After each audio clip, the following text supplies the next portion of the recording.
আল্লাহ তাআলা নারীদেরকে যেই সম্মান, যেই মর্যাদা মর্তবা দিয়েছেন, এই পৃথিবীর কোনো মানুষ নারীকে তত মর্যাদা, তত সম্মান, ইজ্জত, মর্তবা দিতে পারে না। নারীকে বেপর্দা করা, নারীকে ঘর থেকে বাইর করা, তাদের মূল উদ্দেশ্য হইল এটা। আল্লাহ বলেন, এ নারীরা, হে রমণীরা, তোমরা ঘরের মধ্যে অবস্থান করো। ওয়ালা তাবাররাজনা তাবাররুজাল জাহিলিয়াতিল উলা। সূরা আহজাবের 33 নম্বর আয়াতের মধ্যে যেই বিষয়টা নিয়ে আলোচনা করেছেন, যেটাকে বলা হয় হিজাব। আজকে আপনারা এই মাহফিলের পোস্টার এবং ব্যানারের মধ্যে দেখতেছেন হাফেজা ছাত্রীদের হিজাব প্রদান। হিজাব এটা আরবি শব্দ, যার বাংলা অর্থ হইল পর্দা, বুকরা, এরকম।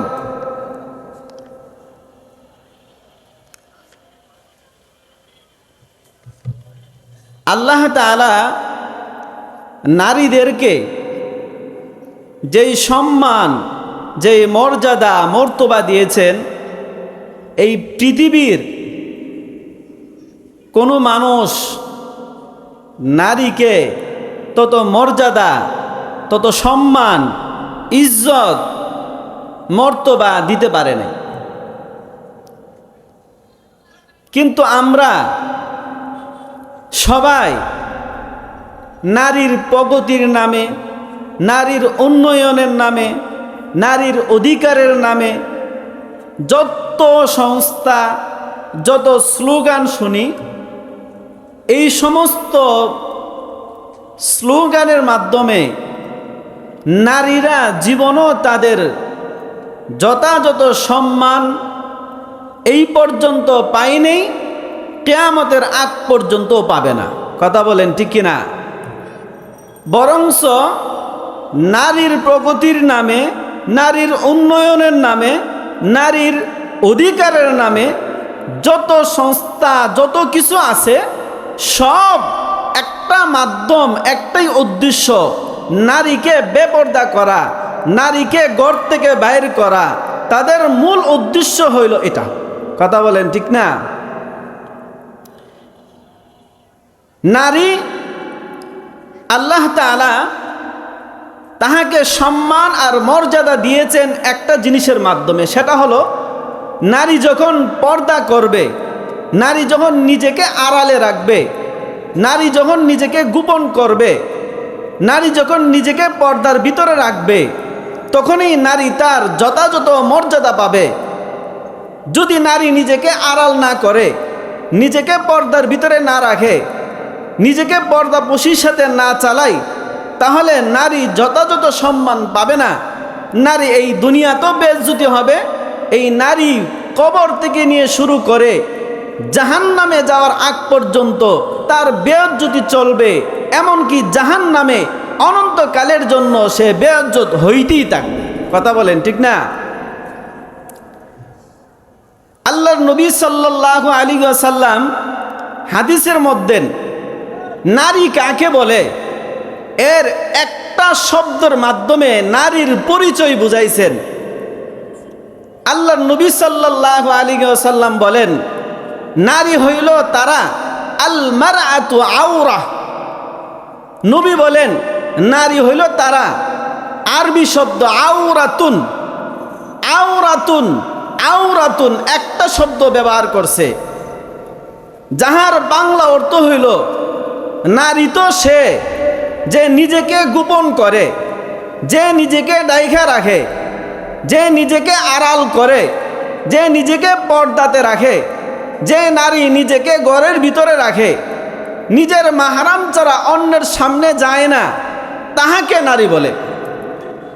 সুতরাং যেই নারী পর্দা করে না, যেই মা পর্দা করে না, যেই বোন পর্দা করে না, যেই মেয়ে পর্দা করে না, ওই মেয়ে মেয়ে না, ওই নারী নারী না। বেপর্দা নারী কোনোদিন নারী হইতে পারে না।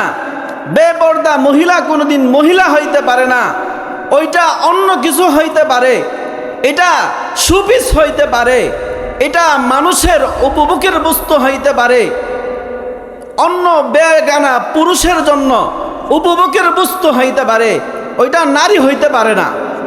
বেপর্দা নারী কোনোদিন নারী হইতে পারে না।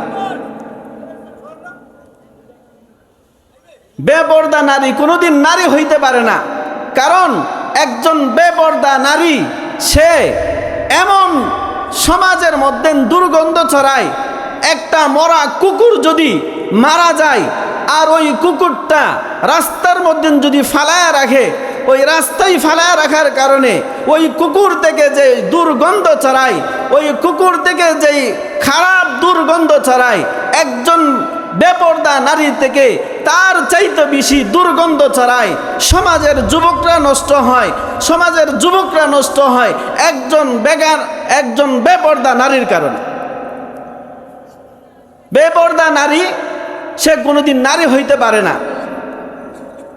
আজকে যেই নারীরা নিজেদের যৌবনের ফিরি করে, নিজেদের রূপের ফিরি করে, রাস্তাঘাটে চলে, বাজার বন্দরে চলে, ওইগুলা নারী না, ওইগুলা নারী নামে কলঙ্ক।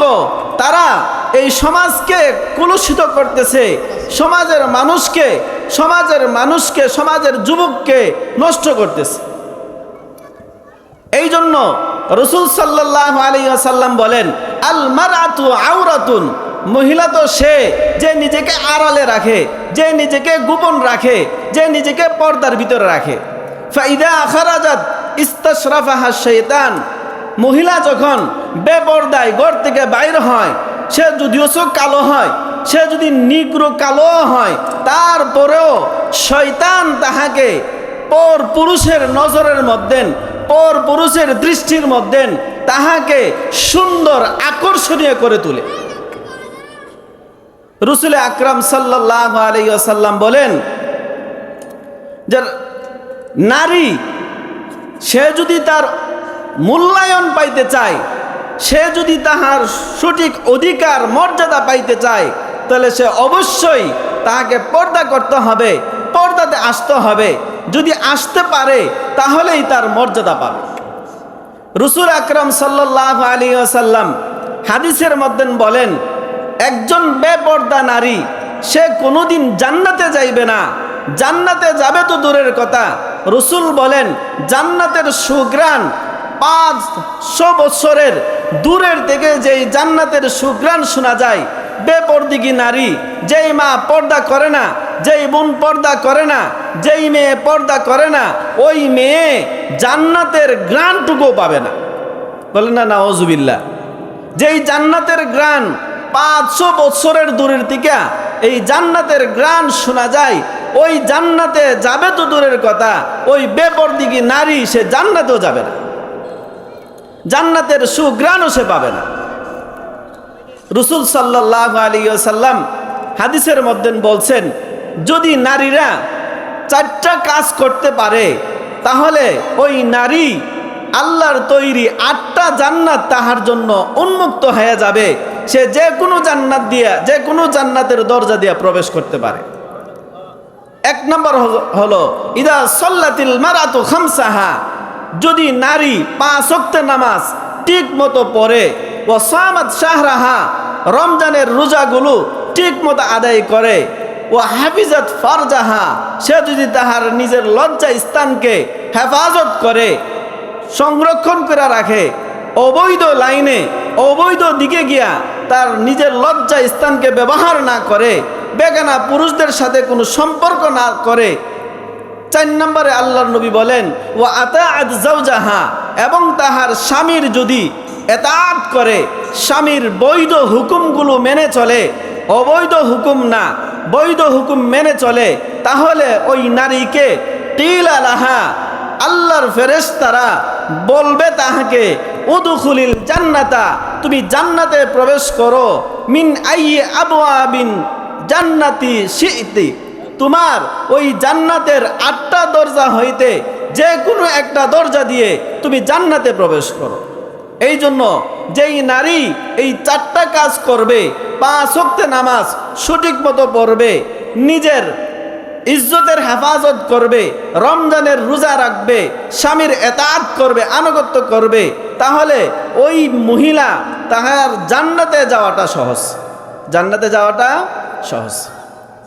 সূরা আহজাবের মধ্যে আল্লাহ তাআলা বলেন ওয়াকরনা ফি বুয়ুতিকুন্না, আল্লাহ বলেন এ নারীরা, হে রমণীরা, তোমরা ঘরের মধ্যে অবস্থান করো।